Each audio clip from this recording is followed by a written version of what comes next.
تو دوستوں صلاح الدین سیزن 2 ایپیسوڈ 5 کی سٹارٹنگ میں دکھایا جاتا ہے قاضی فاضل اور صلاح الدین مل کر کاغذ بنانے والے کے پاس پہنچ جاتے ہیں اور باتوں باتوں میں وہ انہیں بتاتا ہے کہ ایک شخص جو کہ بہت زیادہ بدصورت دکھتا تھا اور اس کی آنکھ پر چوٹ کا نشان تھا، وہ مجھ سے یہ کاغذ خریدنے کے لیے آیا تھا۔ اپنے ایک شاگرد کو بلاتا ہے اور کہتا ہے صلاح الدین کی مدد کرو اور اسے اس ٹھکانے پر لے جاؤ جہاں اس شخص کو تم نے آخری بار تجارت کا سامان لے جاتے ہوئے دیکھا تھا۔ اور پھر دیکھتے ہی دیکھتے صلاح الدین اور قاضی فاضل اس مقام پر پہنچ جاتے ہیں، اور پھر جیسے ہی وہ گھر کے اندر کسی شخص کو دیکھتے ہیں تو وہ اس کا پیچھا کرنے کی کوشش کرتے ہیں، لیکن وہ شخص وہاں سے فرار ہونے میں کامیاب ہو جاتا ہے۔ صلاح الدین کے ہاتھ وہ شخص تو نہیں لگتا، لیکن کمرے میں موجود کچھ دستاویزات ان کے ہاتھ لگ جاتی ہے، اور اسی دوران صلاح الدین کو زمین پر ایک سونے کا سکہ بھی مل جاتا ہے۔ اس کے بعد ہمیں دکھایا جاتا ہے جیسے ہی لطیف ایک چھوٹے بچے کے ساتھ اپنی دکان میں داخل ہوتا ہے تو اس کے بابا جان کو کوئی قتل کر کے وہاں سے فرار ہو جاتا ہے، اور پھر لطیف کو یاد آتا ہے میں جیسے ہی دکان میں داخل ہونے کی کوشش کر رہا تھا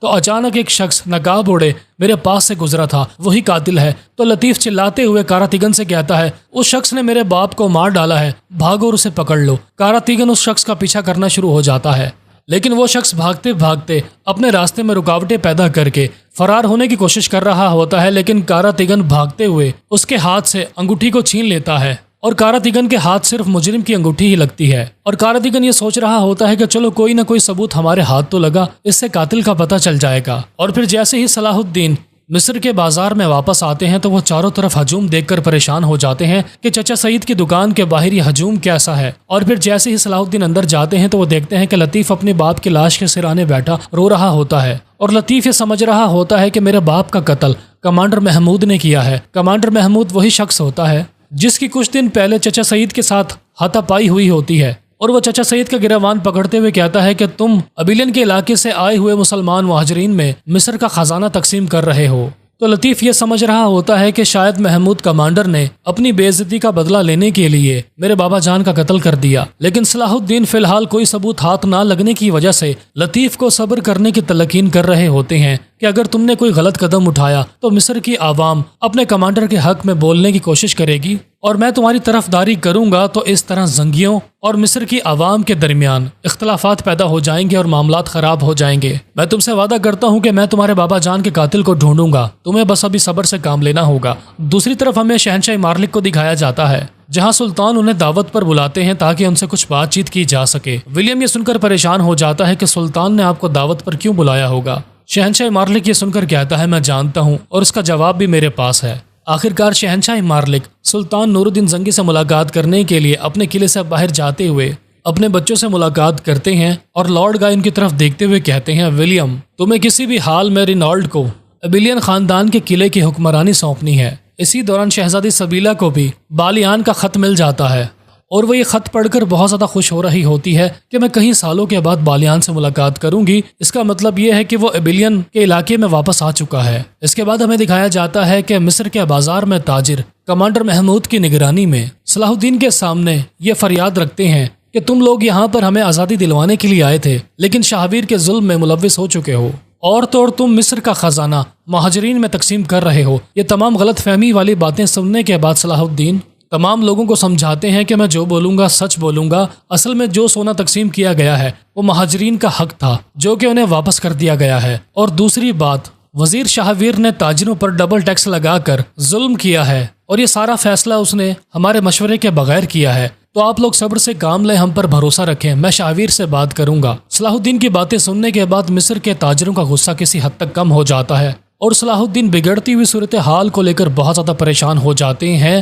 کہ اب تو ہر روز کسی نہ کسی کا مصر کے بازار میں قتل شروع ہو گیا ہے۔ کوئی چاہتا ہے کہ زنگی اور مصر کی عوام آپس میں لڑے، لیکن میں دشمن کے منصوبے کو کامیاب ہونے نہیں دوں گا۔ یہاں تک کہ حمیرہ خاتون اور تاجر جمشید بھی صلاح الدین کی باتیں سن کر ان سے اتفاق کر رہے ہوتے ہیں۔ پھر جیسے ہی تمام لوگ وہاں سے چلے جاتے ہیں تو کاراتیگن صلاح الدین کے پاس آتا ہے اور کہتا ہے اب تم میرے ساتھی نہیں رہے، تم چھپ چھپ کر اچانک سے غائب ہو جاتے ہو اور کوئی منصوبہ بندی کرتے ہو اور مجھے بازار کے کاموں میں الجھا دیتے ہو، لہٰذا کاراتیگن بے وقوفی کرتے ہوئے مجرم کے ہاتھ سے گرنے والی انگوٹھی صلاح الدین سے چھپا لیتا ہے، اور وہ انگوٹھی صلاح الدین کو دینے کی بجائے یاروکی سردار کو دے دیتا ہے۔ یاروکی تعجب میں پوچھتا ہے کہ تم نے یہ انگوٹھی صلاح الدین کو دینے کے بجائے مجھے کیوں دی؟ کاراتیگن کہتا ہے میں صلاح الدین سے ناراض ہوں اور میں چاہتا ہوں کہ میں تمہاری مدد کروں تاکہ مصر کے بازار کے امیر تم بن جاؤ اور تمہاری عزت بڑھ جائے۔ دوستوں ایک طرف بالیان کو دکھایا جاتا ہے جیسے وہ ایبیلین کے قلعے میں پہنچتا ہے تو اس سے پہلے رینالڈ پہنچ جاتا ہے۔ رینالڈ جو کہ بہت زیادہ وحشی اور ظالم ہوتا ہے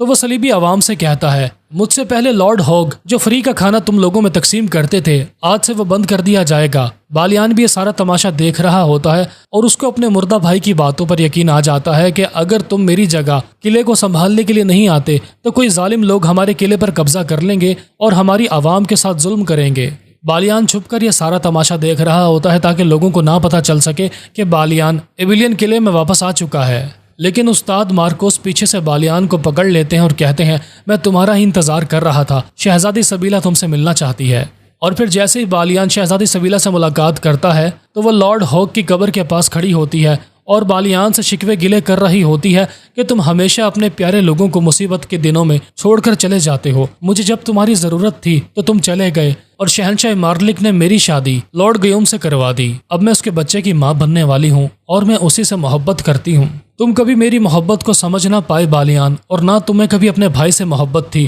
میں آخری بار تم سے ملاقات کرنے کے لیے آئی تھی تاکہ تمہیں سمجھ آ جائے کہ تمہارے لوگوں کو تمہاری کتنی ضرورت ہے۔ اب فیصلہ تم پر ہے۔ دوستوں اس کے بعد ہمیں دکھایا جاتا ہے کہ صلاح الدین اپنے چچا شرکو سے ملاقات کرتے ہیں اور ان سے کہتے ہیں آپ مجھ پر تھوڑا بھروسہ رکھیں، میں مصر کے بدلتے ہوئے حالات کو کنٹرول کرنے کی کوشش کر رہا ہوں۔ لیکن کمانڈر شرکو کا کہنا ہوتا ہے کہ تم نے جو کرنا تھا کر لیا صلاح الدین، ایک تو پہلے ہی باکراس قلعے کی فتح میں رکاوٹ تم ثابت ہوئے ہو، تو لہٰذا میں نہیں چاہتا کہ تم کوئی دوسری غلطی کرو، اس لیے آج سے بازار کے معاملات یاروکی سردار سنبھالے گا اور وہی قاتل کو ڈھونڈنے کی کوشش کرے گا، تم ان تمام چیزوں سے دور رہو۔ صلاح الدین اپنے چچا کو بہت سمجھانے کی کوشش کرتا ہے لیکن وہ ایک بات نہیں سنتا۔ اور پھر اگلے ہی سین میں ہمیں دکھایا جاتا ہے کہ شہنشاہ مارلک اور سلطان نور الدین زنگی اپنی اپنی فتوحات کے بارے میں بات کر رہے ہوتے ہیں۔ سلطان مصر میں خفیہ سازش کی وجہ سے شہنشاہ مارلک سے سوالات کر رہے ہوتے ہیں کہ تم تو ہمارے دوست تھے نا، تو تم نے خاموشی سے مصر میں اپنے سپاہیوں کی ٹکڑی بھیجی تاکہ تم مصر پر قبضہ کر سکو اور اس طرح ہمارے قدس کو فتح کرنے کا جو خواب ہے وہ ادھورا رہ جائے۔ شہنشاہ مارلک کا کہنا ہوتا ہے کہ مرنے والے سپاہی میرے نہیں تھے بلکہ ہمارے درمیان دوستی کو ختم کرنے کے لیے سب کچھ کاؤنٹ مائلز نے کروایا تھا، یعنی کہ شہنشاہ مارلک جھوٹ بول کر اس کا سارا الزام کاؤنٹ مائلز پر ڈال رہے ہوتے ہیں جو کہ مر چکا ہوتا ہے۔ اور جبکہ وہ سلطان سے کہتے ہیں کہ اصل میں تو دوستی توڑنے کا منصوبہ تمہارا تھا سلطان، تم نے باکراس قلعے کو فتح کرنے کی کوشش کی اور اچانک حملہ کر دیا اور تم سے اپنی ہار برداشت نہیں ہو رہی۔ سلطان یہ سن کر کہتے ہیں میں اگر آج چاہوں تو باکراس قلعے کو فتح کر لوں، میرے لیے کوئی بڑی بات نہیں ہے، اور جہاں تک دوستی توڑنے کی بات ہے اگر میں تم سے اعلان جنگ کرتا ہوں تو کھل کر کروں گا۔ مصر میں اپنے سپاہیوں کی ٹکڑی بھیج کر امن معاہدے کو توڑنے کی شروعات تم لوگوں نے کی ہے، میں نے تو بس اس کا جواب دیا تھا۔ مطلب کہ یہاں پر سلطان اور شہنشاہ مارلک ایک دوسرے کا احتساب کرنے کے لیے بات چیت کر رہے ہوتے ہیں اور دونوں ہی یہ ثابت کرنے کی کوشش کر رہے ہوتے ہیں کہ قدس پر کس کا حق ہے اور کون کتنا زیادہ طاقتور ہے۔ آخر کار اس بات چیت کا نتیجہ یہ نکلتا ہے کہ سلطان شہنشاہ مارلک کو دھمکی دے کر وہاں سے چلے جاتے ہیں کہ ایک نہ ایک دن قدس ہمارے پاس واپس آ جائے گا، لیکن میں یہ بات ڈنکے کی چوٹ پر کہتا ہوں، تمہاری طرح منافقت سے نہیں کہتا، تم اپنی زبان سے دوستی کی باتیں کرتے ہو اور بغل میں چھری رکھتے ہو۔ اس کے بعد ہمیں دکھایا جاتا ہے کہ صلاح الدین اور یاروکی سردار آپس میں بحث کر رہے ہوتے ہیں کہ ہمیں مصر کے حالات پر قابو پانے کے لیے کوئی بہتر منصوبہ تلاش کرنا ہوگا اور وقتی طور پر آپسی اختلافات کو بھول جانا ہوگا۔ لیکن یاروکی سردار اور کاراتیگن مل کر کام کر رہے ہوتے ہیں اور کاراتیگن نے جو انگوٹھی یاروکی سردار کو دی ہوتی ہے تو وہ کمانڈر محمود کی ہوتی ہے، اور تو اور جس خنجر سے چچا سعید کو شہید کیا جاتا ہے وہ بھی کمانڈر محمود کا ہوتا ہے۔ لہٰذا کمانڈر محمود کے خلاف 2 ثبوت مل چکے ہوتے ہیں جو اسے پھانسی کے تختے پر چڑھانے کے لیے کافی ہوتے ہیں۔ صلاح الدین کا کہنا ہوتا ہے کہ پہلے ہمیں سکون سے مزید تحقیقات کر لینی چاہیے، یہ نہ ہو کہ محمود بے گناہ ہو اور اسے کوئی جال میں پھنسانے کی کوشش کر رہا ہو اور اس طرح مصر کی عوام ہمارے خلاف متحد ہو جائے، کیونکہ جہاں تک میرا تجربہ مجھے کہتا ہے کوئی ہے جو ہمیں آپس میں لڑوانے کی کوشش کر رہا ہے، ہمارا ایک غلط قدم ہماری ساری محنت پر پانی پھیر دے گا۔ کاراتیگن کا کہنا ہوتا ہے کہ ہم جانتے تھے کہ آپ ہماری باتوں کا یقین نہیں کرو گے، لہٰذا میں نے ایک گواہ کو بلایا ہے، اور دیکھتے ہی دیکھتے وہ گواہ بھی وہاں پر پہنچ جاتا ہے اور پھر صلاح الدین اس سے پوچھتے ہیں کہ کیا یہ خنجر کمانڈر محمود کا ہے؟ وہ شخص گواہی دیتا ہے جی ہاں، یہ خنجر ہم نے اسپیشل کمانڈر محمود کے لیے بنایا تھا۔ جبکہ کمانڈر محمود کا کہنا ہوتا ہے کہ کچھ ہفتے پہلے میرا یہ خنجر چوری ہو گیا تھا، یہ بہت سے لوگ جانتے ہیں، اور 2 دن پہلے میری انگوٹھی بھی غائب ہو گئی۔ کارتیگن یہ سن کر کہتا ہے اتنے سارے اتفاق ایک ساتھ نہیں ہو سکتے، اور پھر صلاح الدین خنجر کے بارے میں تحقیقات کرتے ہوئے خنجر بنانے والے سے پوچھتے ہیں تو تم خنجر بنانے کے لیے فولاد کہاں سے لیتے ہو اور لکڑی کہاں سے خریدتے ہو؟ خنجر بنانے والا جواباً کہتا ہے میں فولاد شام سے خریدتا ہوں اور دستہ بنانے کے لیے لکڑی حلب سے خریدی جاتی ہے۔ صلاح الدین یہ سن کر کہتے ہیں تو تم باقی کے خنجر بھی میرے حوالے کر دو،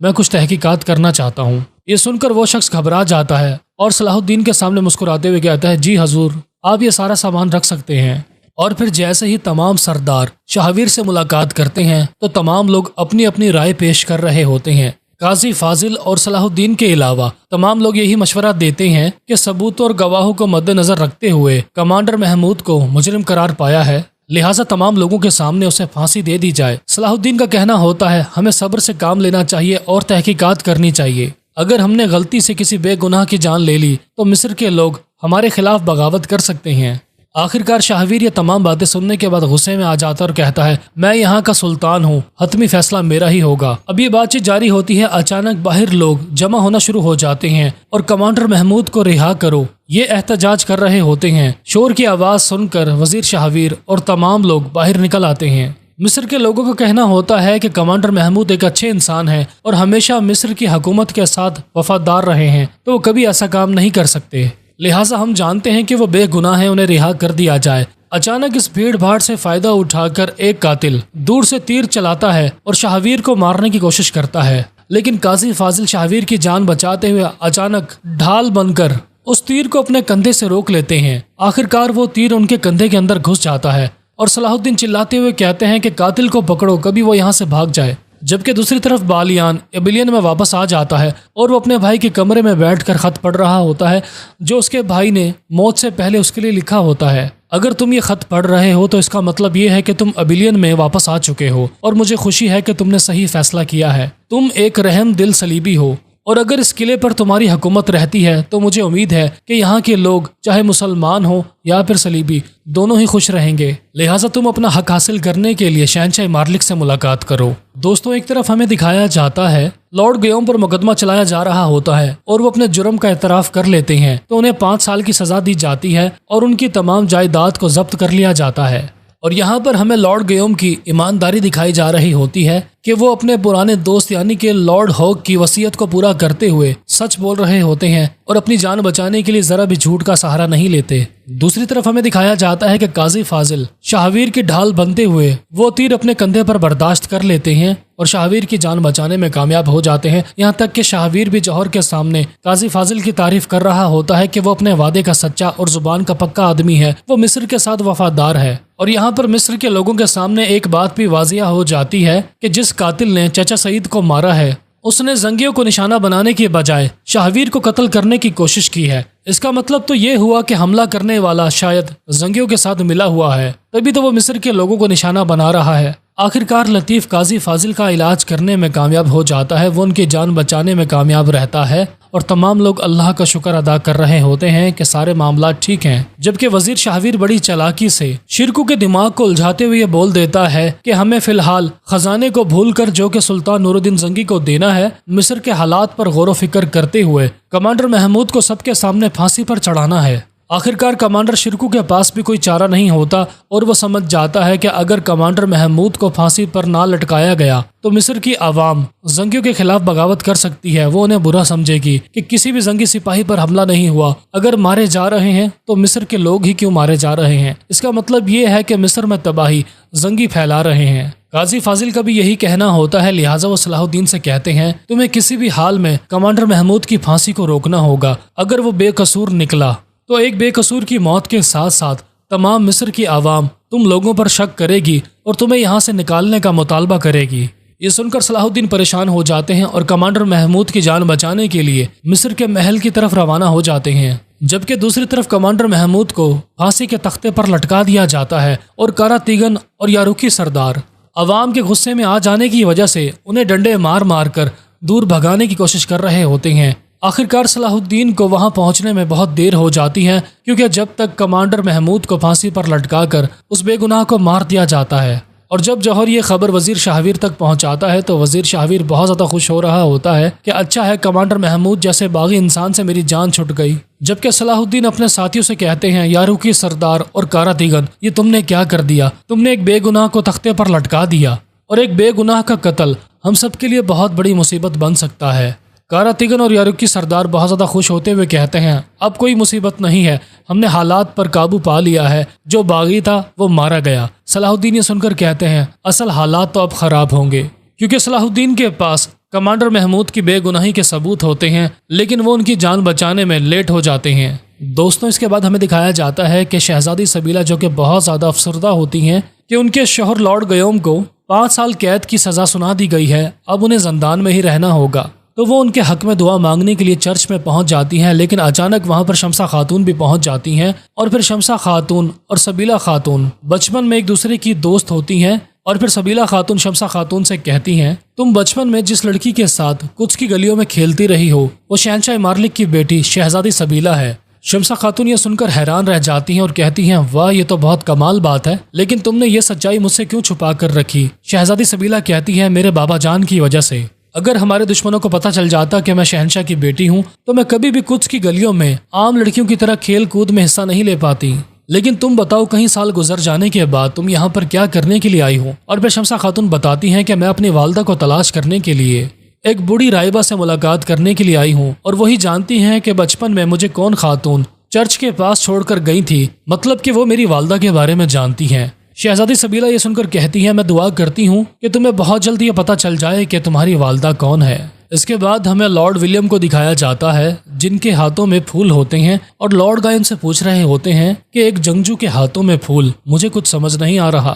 اور پھر لارڈ ولیم لارڈ گائے کو سمجھا رہے ہوتے ہیں کہ اصل میں یہ پھول میں کسی بڑی اماں کے لیے لے کر جا رہا ہوں، وہ بہت زیادہ بیمار رہتی ہیں، تو میں اس بڑھیا کی تیمارداری کرنے کے لیے جا رہا ہوں۔ لارڈ گائے سن کر ہنستے اور کہتے ہیں ولیم آپ کمال ہو، اور مجھے اس بات کی خوشی ہے کہ آپ جیسا ساتھی مجھے نصیب ہوا۔ لارڈ ولیم یہ سن کر کہتے ہیں میں تمہارا دوست نہیں ہوں، میں بس کچھ کے ساتھ وفادار ہوں۔ دوستوں اس کے بعد ہمیں مصر کا بازار دکھایا جاتا ہے جہاں پر صلاح الدین کے ساتھیوں کو باغیوں کی نظر سے مصر کے لوگ دیکھ رہے ہوتے ہیں، اور صلاح الدین نے اپنے سپاہیوں سے کہا ہوتا ہے کہ اگر لوگ تمہارے ساتھ برا سلوک کریں تو تم پیار سے پیش آنا اور انہیں لڑائی کرنے کا ایک بھی موقع نہیں دینا، کیونکہ ہمارا دشمن مصر کے لوگوں میں ہمیں لے کر پھوٹ ڈالنا چاہتا ہے، لیکن اگر تم لوگوں کی غلط فہمی دور کرنے کے لیے غصے کا جواب پیار سے دو گے تو ہم لوگوں کے دل اور دماغ سے غلط فہمیوں کو دور کر سکتے ہیں۔ اور پھر صلاح الدین کے کچھ سپاہی سردی کی شدت کی وجہ سے گرم شوربہ پینے کے لیے ایک دکان پر چلے جاتے ہیں، جہاں آس پاس بیٹھے ہوئے لوگ زنگیوں کو برا بھلا بول رہے ہوتے ہیں کہ جب سے یہ لوگ آئے ہیں تب سے ہمارا نصیب نحوست میں ڈوب چکا ہے، یہ لوگ ہیرو بن کر یہاں پر آئے تھے ہم لوگوں کو ظلم سے آزاد کروانے کے لیے، لیکن جب سے یہ آئے ہیں ڈبل ٹیکسز ہم پر لگ چکے ہیں، اس کے ساتھ ساتھ ہمارے کمانڈر کو بھی پھانسی کے تختے پر لٹکا دیا گیا، کیا ظلم ہے، اور دیکھو تو ذرا کس طرح بے شرموں کی طرح بیٹھ کر شوربہ پی رہے ہیں۔ جبکہ دوسری طرف عرفہ علی اور خلیل انار کا شربت پینے کے لیے ایک دکان پر جاتے ہیں تو جوس والا ان سے بدتمیزی کرنا شروع ہو جاتا ہے، تو خلیل جیسے ہی اسے مارنے کے لیے آگے بڑھتا ہے تو عرفہ علی سے روک لیتا ہے اور کہتا ہے امیر صلاح الدین نے کہا تھا کہ کوئی غلطی مت کرنا، لیکن وہ جوس والا الزامات کی بارش کر دیتا ہے۔ آخرکار امیر صلاح الدین کے سپاہیوں سے رہا نہیں جاتا، ان کے صبر کا پیمانہ لبریز ہو جاتا ہے، تو وہ اس جوس والے کو زمین پر دھکا دیتے اور کہتے ہیں وزیر شاہویر کے فیصلے سے ہم بھی خوش نہیں ہیں، اور یاد رکھنا کمانڈر محمود کو پھانسی دلوانے میں امیر صلاح الدین اور ان کے ساتھیوں کا کوئی ہاتھ نہیں ہے۔ اور پھر جیسے ہی صلاح الدین کے سپاہی وہاں سے